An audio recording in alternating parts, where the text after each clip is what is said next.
Hey everyone, this is Charlie Levine, and you're listening to the Angler's Journal podcast, brought to you by Angler's Journal magazine. If you're looking for a fishing magazine that's not just full of ads and gear and how-to stuff, but actually tells really cool stories, run on over to anglersjournal.com and check us out and pick up a subscription. Today's guest, I'm really stoked to talk to.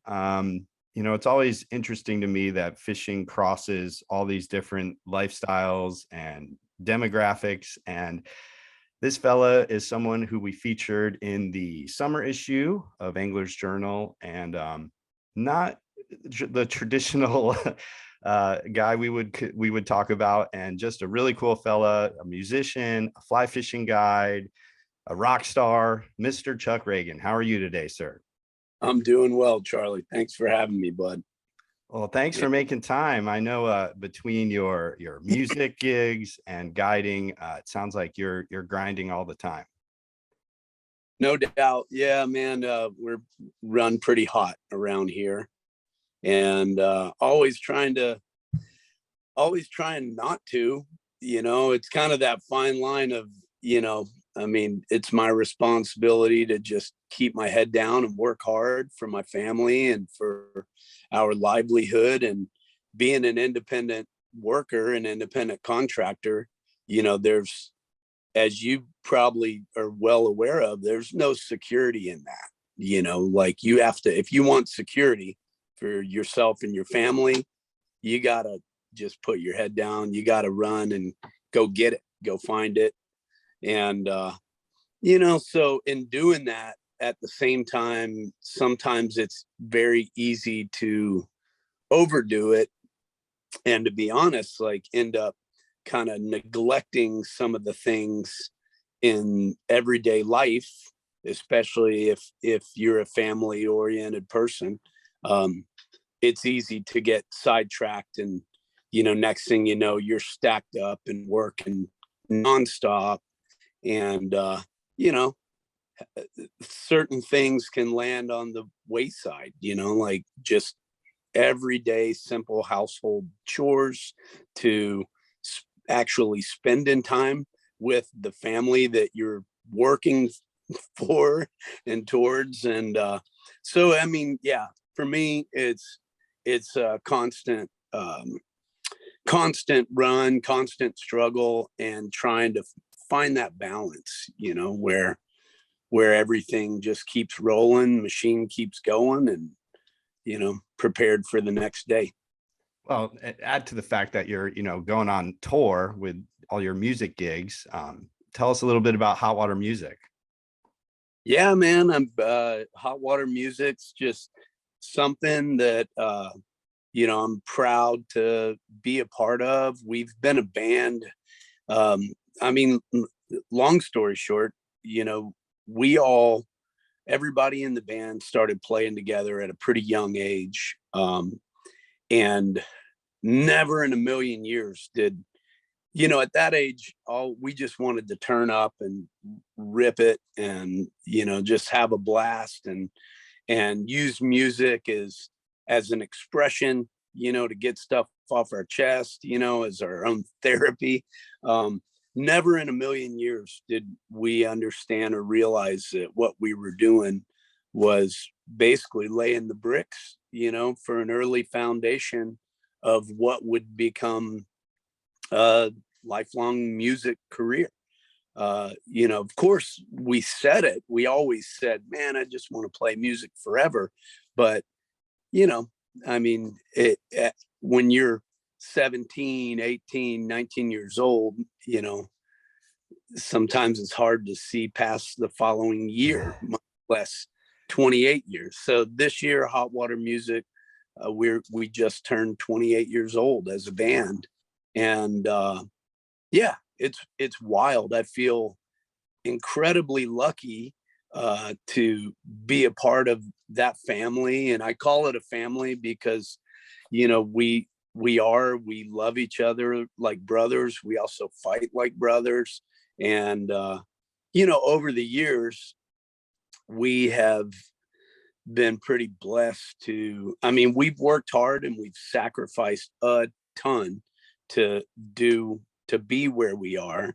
But in the course of it, we were also invited into music communities and, you know, neighborhoods and other families or homes of, you know, friends that ended up becoming lifelong friends all over the world. And over the years, hot water music has become so much greater than just a few guys in a band. You know, I mean, like, it is, to us, it was just something that we had a passion for. We never really separated ourselves from the crowd. We wanted it, it was just something we wanted to share with people, and do it, you know, together. And yeah, for us, you know, we learned a lot along the way and still learning a lot. But we just released a new record on Equal Vision Records called Feel the Void. And yeah, I mean, we're pretty proud of it. You know, we had a blast doing it, and we're already kind of scheming for, you know, because nowadays when we book, everything we're doing and booking is so far in advance in our lives, whether it's guiding or you know, family stuff or music. But we're already 30-year anniversary is just right around the corner. That's wild, man. Yeah. So to step back a little bit, you know, we, in the story, it was written by one of our contributors, John Cohen, and you went fishing with John, and he's a big music buff. And, you know, for our listeners out there who aren't familiar with hot water, it's back in the day, especially when you started in the early 90s, it was like a raging, lots of energy, you know, thrashing around, you know, alt rock, I don't know, punk influence. It was intense stuff, man. You guys really put your whole being into those performances, and it was super cool to me to go down this rabbit hole and see these pictures of you in the 90s and, you know, watch these videos. You guys were, and still are, you know, living it hardcore. Yeah, trying, you know. Problem is, like, my mind is still, you know, when I get on that stage and sing some of those songs, you know, that we wrote when we were in our early 20s or late teens, early 20s.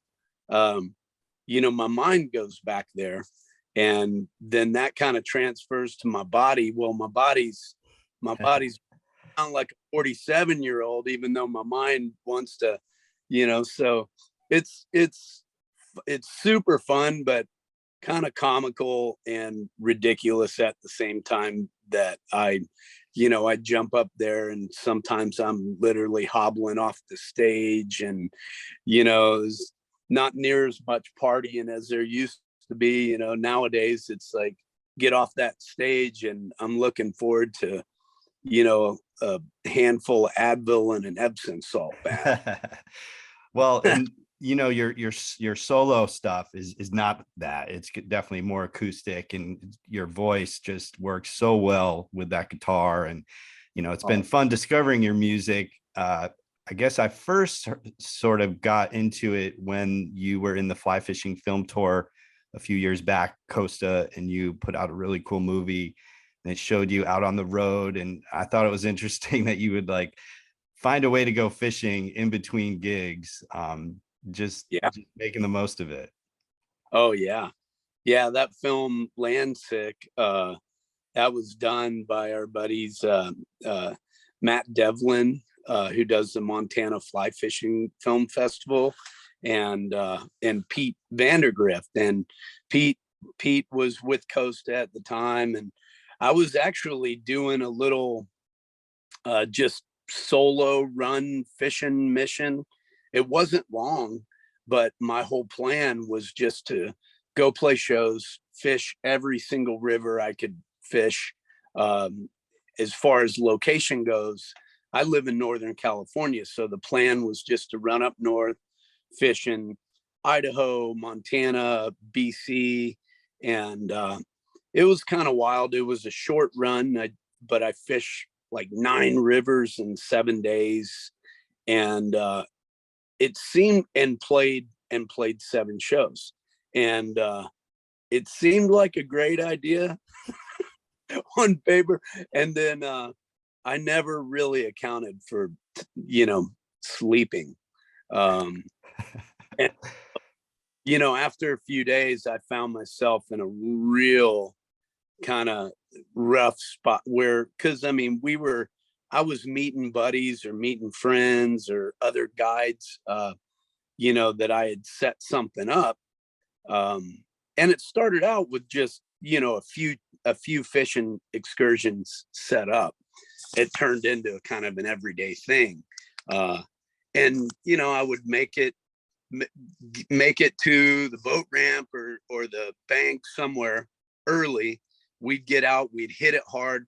I would, run to the show, in the evening, afternoon, usually skipping the sound check, because that's when I could the only time I had to drive, and play the show up late, and then just coffee up, knock out a few hours after the show, sleep on the side of the road, make it to the next boat ramp. And yeah, it just about, that one was a little bit stacked up, little too stacked up. But I had a blast. And Sure. but on that trip, I remember, I think it was after I fished and played up in Fernie, British Columbia, and then I made it down. Oh no, I went from Fernie to Rossland. After Rossland, I made it down to Missoula and met up with Pete and Matt, and was just crashed in my truck, on the bank of the river when they pulled up. And That's in the film where they like tap on the glass and you're like, yeah, oh. yeah, that's a common. If I can, that's one thing that touring kind of has done. And it's kind of a blessing and a curse, but my body is kind of trained itself to be able to sleep anywhere, no matter what the noise or movement or anything. If I need to grab a 15-minute combat nap and somehow trick my mind that it's going to feel like 4 hours of sleep, I can do that. That It helps. drives me crazy because sometimes, I sit down and I'm asleep in 30 seconds. Well, it Probably. was, so your upbringing, it sounds like you kind of grew up all over the place. And, if I'm reading this right, your mom was a ventriloquist and was a performer, and your dad was a golf pro. So that's That's right. different. That's very different. Yeah. Yeah. Yeah. So My family has a long history of kind of strange occupations, and the majority of it, even all of our, my siblings and a lot of people in my family, not many of us have punched too many clocks, so to speak. Everybody's had a handful of, for lack of a better term, normal job, but for the most part, everybody's been some type of independent worker, or has kind of carved their own path one way or the other. But yeah, my mom, grew up in entertainment, traveling in evangelism. It's the only job really she's ever had, as a ventriloquist, comedian, singer. She still does it. We're trying to get her to slow down and just, take it easy, spend more time with the grandkids, but she's a hard charging woman. And, I probably get a lot of my work ethic, and what I do through her. My dad was a pro golfer, and he was, in a lot of people's eyes, and definitely my eyes, he was one of the greats. His heyday was, where he was really hitting it hard, the late 50s, all through the 60s. He was on the U.S. Ryder Cup team. He was a Ryder Cup team player. Wow. Three played the PGA Tour for 14 years, and was neck and neck with all the big dog. He was a big dog, That's so back cool. in those days. And were they into the outdoors as well? 100%, yeah. And they couldn't have. What's funny, I look back and think about both of their personalities, where they came from, where they grew up. They came from very different worlds. My dad was a Florida boy, Daytona boy. His folks, my grandparents on his side, they lived right on the intercoastal in Daytona Beach. My granddad loved to fish. We did a lot of fishing with him, and it was nice to have when we'd go visit them, have that opportunity right out the backyard, on the intercoastal. My dad, he loved saltwater for sure, but his passion, man, he was all about bass. And Okay. I always thought that if he wasn't a pro golfer, he probably would have been a pro bass fisherman. He was all about it. And then my mama, on that side of the family, my mama and papa, we're all Cajun folks. My mama and papa were rice farmers for a while. My papa, I mean, they lived off the land, out of their garden, and off the rivers and the lakes and the bayous, and there was, growing up, they worked on ranches. They worked in a lot of different areas where we had all kinds of opportunities of growing up. Very, very lucky, very blessed. We didn't know how good we had it, Sure. For hunting deer and turkey, pigs, fishing, of course. It was a huge part of our life. And my mama, I mean, she just grew up, more or less, pretty outdoorsy tomboy. Well, that's She cool. mom was the first one who, taught us how to clean fish, and some early memories there. But yeah, it was kind of wild. Like my mom came from just that, down and dirty Cajun, living, and my dad came from this just very well-groomed Florida. He went to the golf course when he was 8 years old and never really left. Okay. Well, and I would think, reading the story, it sounds like you were a rebellious teenager and skateboarding and, probably partying and stuff. And, Mhm. but you always kept fishing. And then did that kind of help keep you grounded? Oh yeah, I mean, always. Like there was many times in my life where, you know, angling would kind of come in and out of my life. It was always there.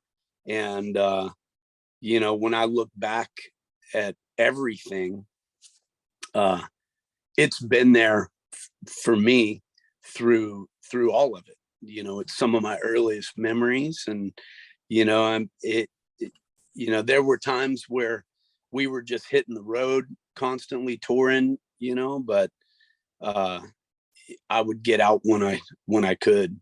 A while when I uh, really got into skateboarding at a young age and thought that that's what I wanted to do for the rest of my life. um there were definitely moments where I would find myself in and out of fishing, but it was always there. We would always end up back at mama and papa's fishing on the Blanco, or at my grandparents on the intercoastal. My family, we moved around a lot due to my dad's being a pro. When he quit playing the tour, he would just get different club jobs as a club pro, or he would, down in Louisiana, he was a head golf coach for Raging Cajuns for a while. But we ended up, I was born in Texas, and we went from Texas to Lilburn, Georgia, to Chattanooga, Tennessee, down to Lafayette, Indiana, and then from there down to Sarasota. And then I was in Sarasota on the Gulf there until I left home as a young man. And when I left home, I went up to Gainesville, Florida. That's when hot water music started. And then was there for a bit, went and then ended up down in Micanopy, which wasn't far from Gainesville. That's a new one. I live in that area. I've never even heard of that, Micanopy. But Gainesville is a cool town, especially back then. Well, Micanopy's right in between Ocala and Gainesville. Oh, okay. And there's lots of good water around there, fresh and salt. I mean, we felt so lucky when we were there. I was going through a tough time at one point in some years, and this wonderful family, the Street family, my brother Kip Street and his family, they took me in and helped them build their home, and lived above the cabinet shop for a few years, and just learned a lot about woodworking, learned a lot about, Kipper's probably one of the fishiest dudes I've ever known in my life, How cool. And when we were there, there was just a lot of building, a lot of fishing, and all between tours, and but it was a wonderful time to be there. And what's cool about that zone is either coast is an hour in either direction. When we lived there, kind of, some of our stomping grounds were out by, Cedar Key, Shell Mound, the Swanee, of course, or we'd run over to the other coast, fish around Matanzas and, some of those zones. And then, of course, like all that amazing fresh water, that was just everywhere. Yeah. So, Big Cypress. It's beautiful back there. Oh man, it was a really, for an angler, for a hunter or a fisherman, like, that there's not many places like that on the planet to me. Like, it's just paradise. And I know you write the majority of the songs too, and does all that influence your songwriting, just whether you're writing about fishing or just getting in that quiet space and finding a place to write? Is that how that works? 100%. For my stuff, yeah, I write all the songs nowadays, trying to bring some other buddies in just to write with me. Hot water music, all four of us write, Okay. or five, really, and just kind of compile stuff. But when it comes to lyrics and or just simple inspiration, there is a ton of stuff that comes on some of those early morning runs, or running the boat, and hearing the rhythm or the sound of the engine going, or I hear music and everything around us, in the wildlife, hearing the cadence of the birds and whatnot. Like, if you listen, man, it's all there, it's all out there. And to me, Beautiful. it just is, it's just part of who I am. It's where I feel closest to Mother Nature, or higher power, God, whatever anybody would like to call it. That's where I find peace, and that's where I find a ton of inspiration, for sure. I bet. Yeah. Me as well. I've always, I'm not super religious, but that's kind of my church, is just getting out, whether it's a pond or an ocean or whatever, just put my body next to some moving water, and I'm at ease. That's a cool thing. There was and so some of your bandmates, it sounds like these outdoorsman skills you had came in handy when you were on the tour, which was mentioned in the article as well. And I wanted to read this quote from, I guess, one of your colleagues, Christina White, who worked with you at Hot Water Music. And she said, if we were hungry on tour, Chuck would feed us. If we were cold, he could build a fire. He could open a bottle of wine about 50 different ways that would make MacGyver blush. He was quick with a good story steeped in bayou folklore. I remember him telling tales of fishing with his pawpaw as a child. I thought that was really cool. Oh, that is cool. Yeah, I mean, shoot, I mean, I don't recall doing anything groundbreaking. Well, they You know, said too, there was like one time I think you were in Southern California and I guess you went fishing and made everybody ceviche and it like blew their minds. yeah, probably.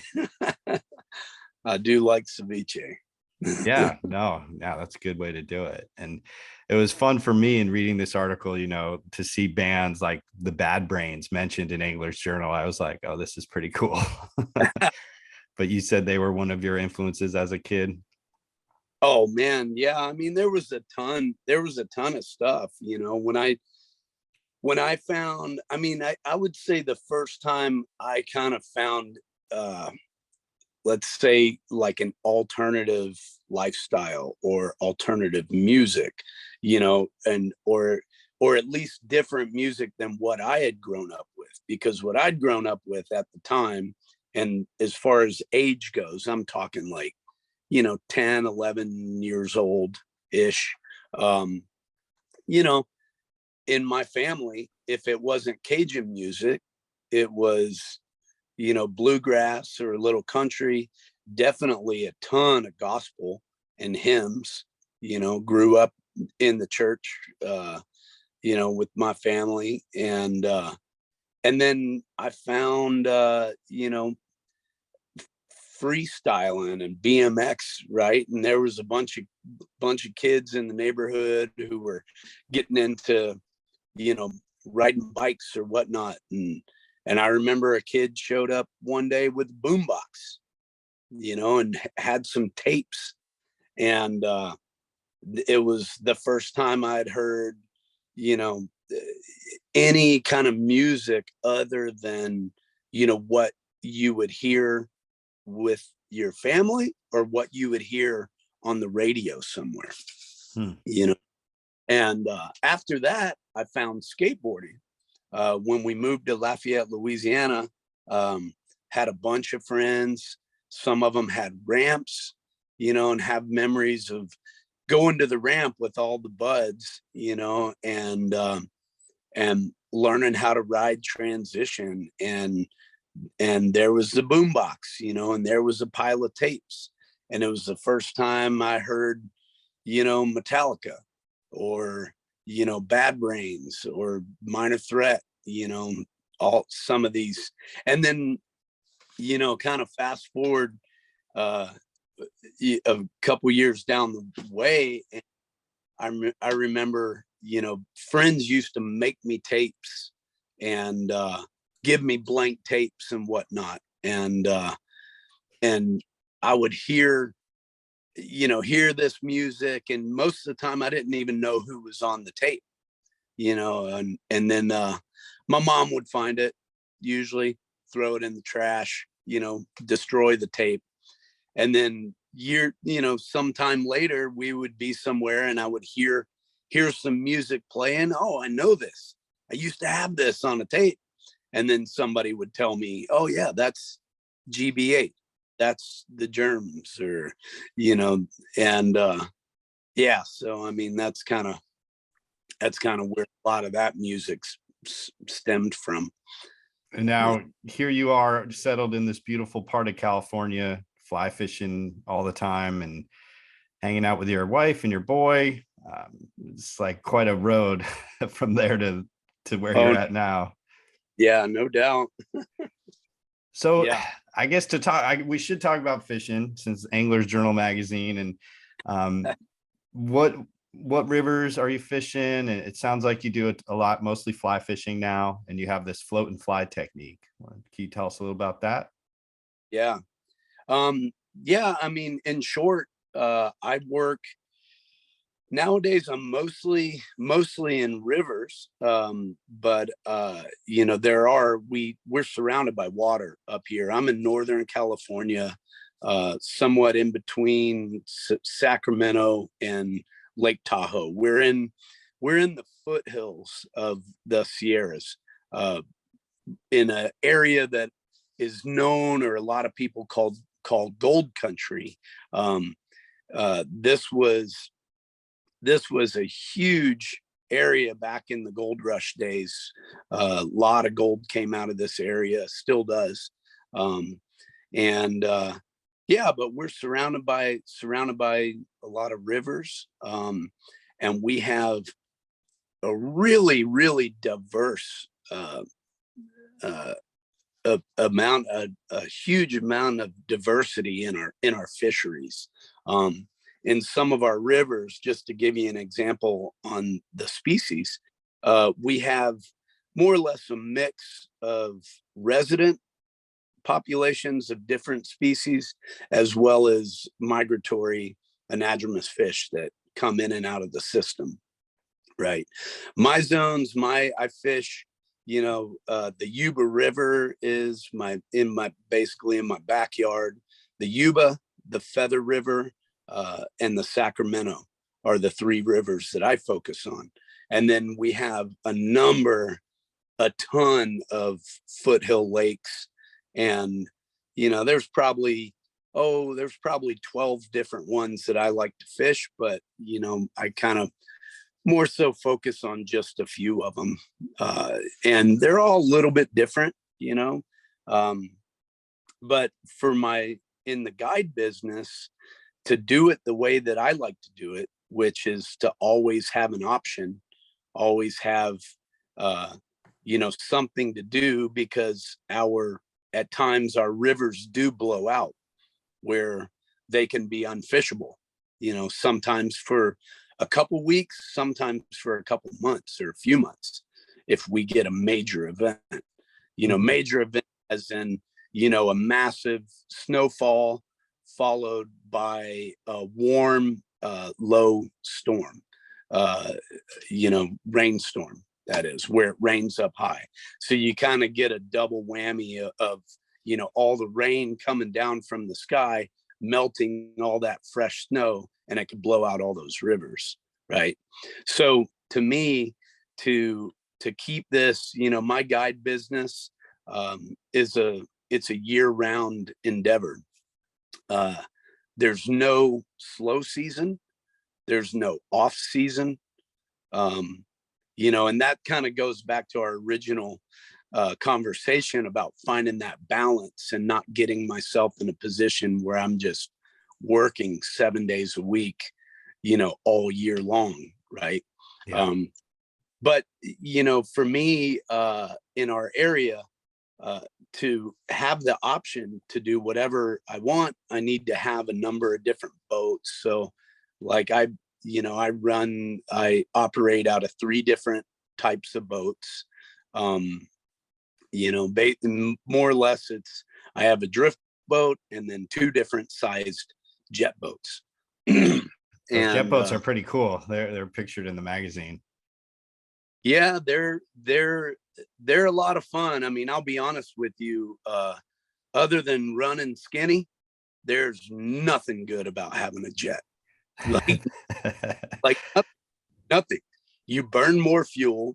It's more expensive to maintain. It's going slow. It steers terrible. There's no reverse. They're louder. There's nothing good about them. I've never spent any time on one. Maybe that's why I was like, oh, that's cool. Yeah. But, I mean, there's some stuff where, we're running over 3 inches of water over a gravel bar for 100 yards, Okay. and that would eat up a prop pretty fast. Yeah. Yeah, there's and you got to do it at full speed, you know, like you only run shallow going as fast as you possibly can go. So it's a lot of fun to run. You know, it's a little hair raising at times, but where I work, I can't be without it, you know, gotta have. But anyhow, yeah, so I mostly chase bass, striped bass, um, and trout and steelhead. You know, there's certain times a year we get migratory, we get American shad that run up. A lot of anglers in this area love that game. They love that program. Um, you know, so there'll be a window out of the year that I'll be on the shad.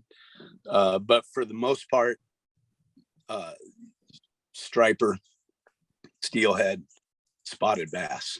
Yeah. Yeah. And so when did you get into fly fishing, Chuck? It sounds like you first started as just a, conventional angler. Yeah, 100%. I mean, you know, those are some of my earliest memories, and you know, the whole family fished. It was nothing. There was no. I mean, it didn't even feel like any kind of sport, or was never looked at that way. It's just what we did, you know. We were all we killed everything. We ate everything.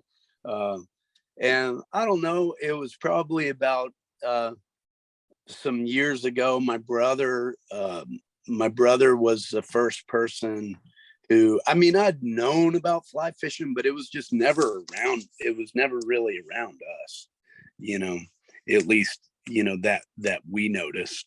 Um, and, you know, we were all comfortable and confident in what we had going on. We had no reason to change anything up. Um, and it was my brother who, you know, at one point, and he's fishy. My brother Paul Ragan, he's just a hunting fishing fool, and just the kind of dude that's just great at anything he does, just about, you know. And he was the first person. He sent me a shoebox full of material and this little vise and a fly rod. And he was living in Colorado at the time, and he was talking about how cool it was to tie your own flies and go catch fish off of these flies that imitate, you know, aquatic insects. And I thought it was cool. You know, I dabbled with it for a little bit, but again, you know, everything I was doing was working just fine. So and not having anybody around me to show me anything. Um, it took a minute to find the lure in it, you know, to find the magic, or to find the reason that people love getting into fly. Yeah, so he sent me that vise and material, and I dabbled a little bit. I messed with the fly rod, and then, you know, but it wasn't really around me that much. And it wasn't until I moved up here to the foothills where all of a sudden, you know, there's a fly shop down the road. I started seeing, I was going out exploring on the lakes and the rivers, and I just started seeing more of it around, a lot of it, especially on the rivers, and just thought, I guess this is a thing here, you know. And then I just kind of, I mean, I just dove in heavy, um, you know, and even then, I mean, I feel like, you know, we've been in this area for 16 years or so. And I feel like that it even it took me a handful of years to even figure out, uh, you know, the potential and what I had around me, you know. Um, at the time, when we moved, I didn't have, all I had was just a canoe. So I was pretty limited on, you know, how far I could go and what I could get into. you know, I finally just got a little stump knocker, and you know, started pushing around, exploring more.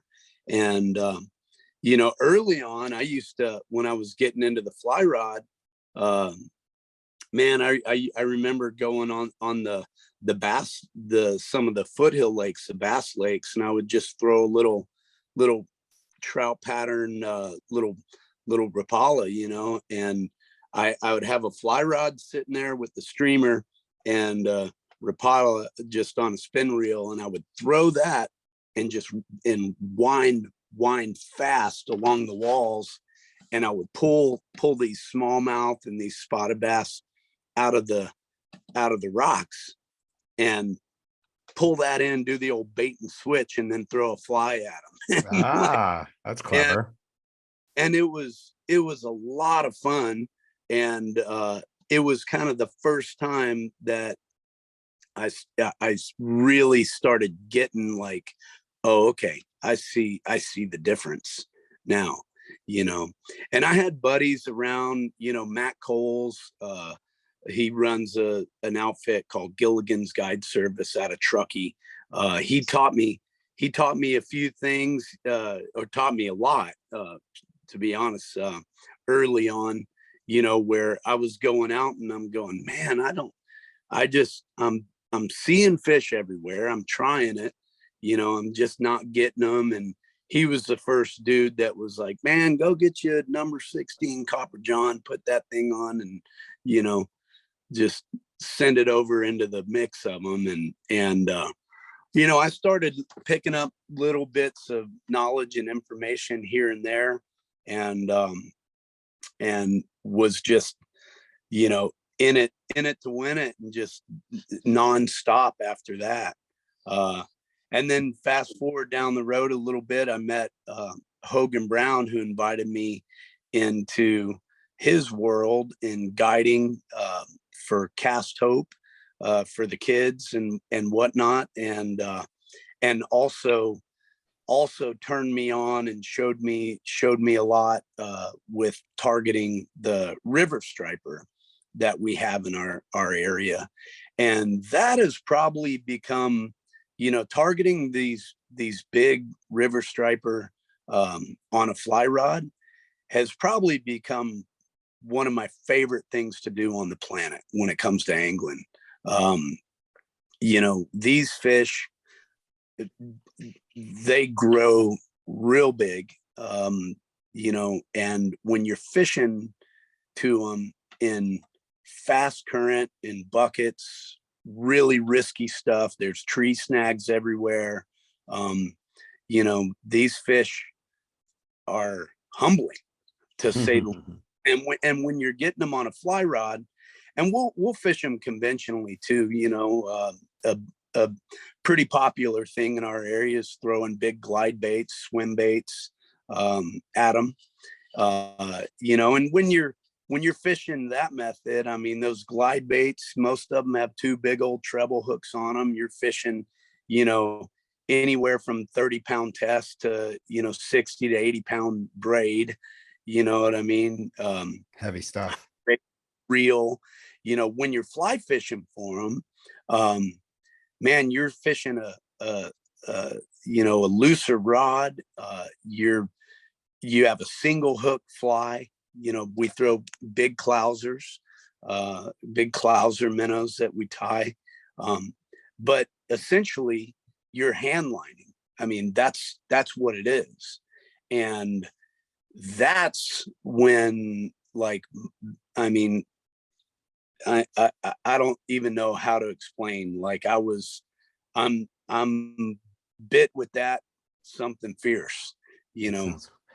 Well, when you I have to ask, so in that video, in the land stick video, it shows you striper fishing in Montauk, I think, or somewhere in Long Island. How does it, because that's where I grew up. I grew up catching stripers in Connecticut, Long Island Sound. How do these river fish compare to the saltwater version, the OG? Yeah, that's a great question. I mean, there's a lot of similarities, I think, you know.